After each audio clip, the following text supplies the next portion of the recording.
Salam, mari kita bersatu dalam doa. Damai sejahtera yang melingkupi saudara-saudara sekalian di dalam Kristus Yesus Tuhan kita yang bangkit itu. Firman Tuhan buat kita di minggu ke-9 setelah Trinitatis hari ini terambil dari Efesus pasal 4 ayat 1 sampai ayat yang ke-7. Dikatakan firman Tuhan demikian. Kesatuan jemaat dan karunia yang berbeda-beda. Sebab itu aku menasihatkan kamu, aku orang yang dipenjarakan karena Tuhan, supaya hidupmu sebagai orang-orang yang telah dipanggil berpadanan dengan panggilan itu.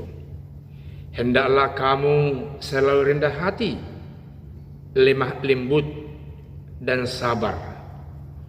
Tunjukkanlah kasihmu dalam hal saling membantu. Dan berusahalah memelihara kesatuan roh oleh ikatan damai sejahtera. Satu tubuh, satu roh, sebagaimana kamu telah dipanggil kepada satu pengharapan yang terkandung dalam panggilanmu. Satu Tuhan, satu iman, satu baptisan, satu Allah dan Bapa dari semua, Allah yang di atas semua dan oleh semua dan di dalam semua. Tetapi kepada kita masing-masing telah dianugerahkan kasih karunia menurut ukuran pemberian Kristus. Demikian firman Tuhan.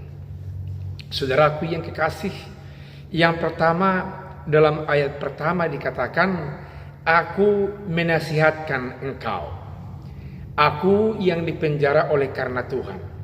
Itu dikatakan oleh Rasul Paulus. Dia dari penjara memberikan pemantauan lalu mengingatkan jemaat yang ada di tengah-tengah jemaat Efesus.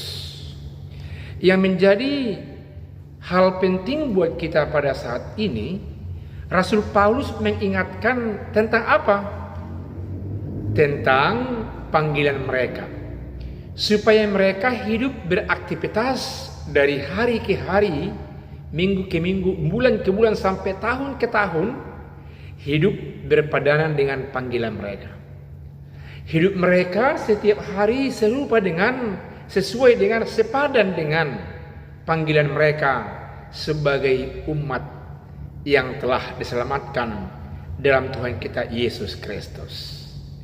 Diperjelasnya bahwa panggilan itu ditandai dengan kerendahan hati, dengan sikap lemah lembut, dengan sikap sabar, dengan sikap yang mau saling membantu antara satu dengan yang lain, sehingga sifat tindakan sikap hidup ini menandai mereka sebagai umat yang telah diselamatkan oleh ikatan damai sejahtera yang daripada Allah Bapa di sorga. Saya mau mengupas sedikit mengapa Rasul Paulus menekankan soal kerendahan hati. Karena jemaat di Efesus adalah kebanyakan dan lebih berpengaruh, kita lihat orang-orang yang datang dari latar belakang tradisi ke-Yunanian, tradisi Romawi. Orang Yunani biasanya selalu menganggap bahwa rendah hati itu adalah semacam murahan. Kalau kita berendah hati itu dianggap sesuatu penindasan. Kerendahan hati dianggap hal yang tidak cocok disandang oleh seorang orang Yunani. Karena apa?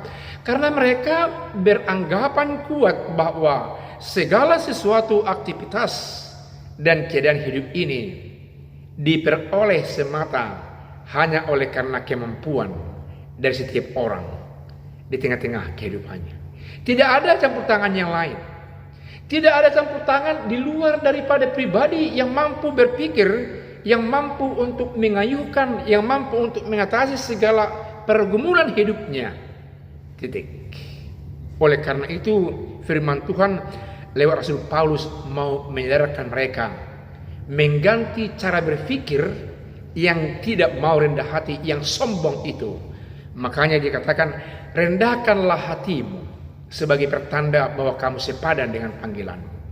Yang mau mengatakan bahwasanya, lihatlah bahwa hidupmu adalah merupakan hasil karya penyelamatan dari Allah dalam nama Yesus yang telah mengorbankan dirinya. Oleh karena itu, firman Tuhan ini ia sampaikan oleh Rasul Paulus mengatakan bahwasanya kerendahan hati itu merupakan salah satu pertanda hadirnya Allah dalam kehidupan seseorang. Bayangkan luar biasanya nilai dari kerendahan hati yang menekankan firman Tuhan pada saat ini. Saya ulangi, bahwa sikap kerendahan hati seseorang merupakan pertanda kehadiran Allah di dalam kehidupan mereka. Allah yang menjadi manusia yang mati tapi bangkit dari antara orang mati, yang mampu merendahkan dirinya demi untuk dosa-dosa umat manusia, menjadi fokus perhatian jemaat yang berlatar belakang keyunanian di tengah-tengah Efesus, supaya mereka sungguh-sungguh memperlihatkan panggilan yang murni, yang sejati, panggilan yang tidak meninggikan hati mereka setiap saat. Berikutnya dikatakan di sana supaya mereka lemah lembut. Lemah lembut itu berarti bahwa mereka tidak suka bertengkar, tidak suka berargumentasi yang manusiawi, tidak suka berargumentasi yang sedemikian tingginya nilai akademisnya, yang pada akhirnya mau menonjolkan keegoisan seseorang atau keegoisan sekelompok orang. Dan mereka harus menghindari nilai-nilai kemarahan yang tidak bertanggung jawab. Dan berikutnya, lemah lembut berarti mereka harus mengelak perselisihan oleh karena selera, latar belakang budaya, pendidikan dengan yang lain-lain, yang menjadikan nilai panggilan mereka sebagai Kristen hampir-hampir tidak jelas karena kurang sepadan dengan panggilan itu jika dibandingkan dengan orang-orang atau jemaat-jemaat lain. Ini yang menjadi diperbaharui oleh firman Tuhan dalam kehidupan mereka. Selanjutnya dikatakan supaya mereka sabar. Sabar yang diikat dengan Paulus mengatakan supaya kamu memberikan pengampunan. Kalaupun kamu harus terpaksa marah kepada orang, tapi jangan tinggal hanya dalam kemarahan itu. Buatlah kemarahan itu marah dalam cinta kasih, yang alhasil memberikan pengampunan kepada orang-orang yang bersalah, yang tidak mampu untuk memahami apa. Saudaraku yang kekasih, bagaimana kita sekarang di tengah-tengah kehidupan kita ini? Saudara tetap diajak supaya tetap rendah hati, supaya tetap lemah lembut, supaya sabar untuk menghadapi pergumulan hidup di tengah-tengah dunia ini, dan selalu saling membantu, yang kuat membantu yang lemah. Yang lemah mau rendah hati untuk meminta bantuan dari yang kuat, membantu, mendoakan, memberikan segala sesuatu yang mampu dia berikan kepada orang yang membutuhkan, apalagi oleh karena mereka. Kasih dalam ayat 3 dikatakan dengan kesepadanan hidup atas panggilan mereka, mereka bisa berpeluang dan makin kuat menjaga satu kesatuan yang disebut dengan menjaga roh, yakni roh yang mengikat kesatuan mereka. Saudaraku yang kekasih, karena apa dikatakan oleh firman Tuhan lewat Rasul Paulus sedemikian?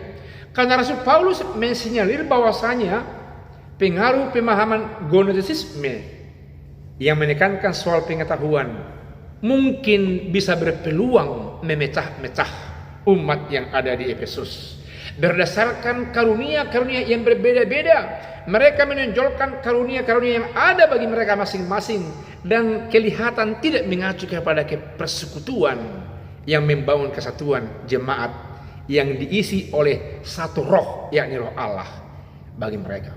Rasul Paulus menyarankan mereka, memang kamu memiliki karunia yang berbeda-beda, tapi ingat bahwa karunia-karunia yang berbeda-beda itu bersumber hanya dari satu roh saja, yakni roh Allah Bapa dalam nama Yesus yang datang dan hidup di tengah-tengah saudara-saudara sekalian. Sekalipun kamu memiliki banyak karunia-karunia, tapi karunia-karunia itu bersumber dari satu roh. Itu sebabnya firman Tuhan dalam ayat-ayat berikutnya Dalam ayat 4, ayat 5 dan ayat 6, firman Tuhan memperlihatkan bahwasanya mereka adalah dari satu kesatuan, bahwa mereka memiliki tubuh, memiliki roh, memiliki baptisan, memiliki Tuhan, namun ada satu Allah Bapa mereka, yakni Allah Bapa di sorga. Mereka yang satu dari kepelbagian itu bersumber dari roh yang satu. Kalau mereka tetap mampu untuk memelihara kesatuan itu, maka roh Allah Bapa di sorga tetap akan memberi. Mereka harus tetap mengandalkan ikatan damai sejahtera. Ikatan damai sejahtera berarti ada tali penghubung, yakni damai dan sejahtera antara satu dengan yang lain.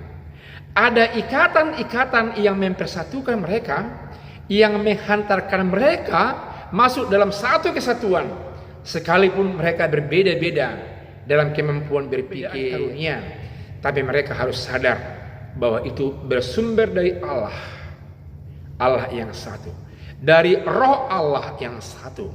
Tema firman Tuhan buat kita minggu hari ini dikatakan berusaha memelihara kesatuan roh, berusaha semaksimal mungkin memelihara satu kesatuan semangat, satu kesatuan jemaat, satu kesatuan tujuan, satu kesatuan selera yang diikat, yang dirajut oleh damai sejahtera yang dari Allah dalam nama Yesus yang sudah nyata dalam kehidupan kita, dalam hidup kita.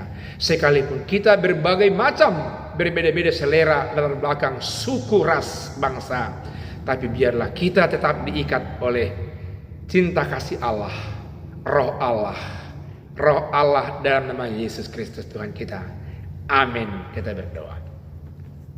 Terima kasih atas firman Tuhan yang selalu bergema dan bergema mengingatkan kami agar kami senantiasa mengacu dan bertitik tolak dari roh Allah yang mengikat kami menjadi satu kesatuan. Sekalipun kami banyak perbedaan di dalam karunia-karunia yang kami miliki, tapi ternyata Tuhan memberikan perbedaan itu dalam rangka untuk saling membangun, memperlihatkan kami bisa satu, yakni satu roh, karena kami satu Allah, satu Bapa. Dalam nama Yesus kami berdoa.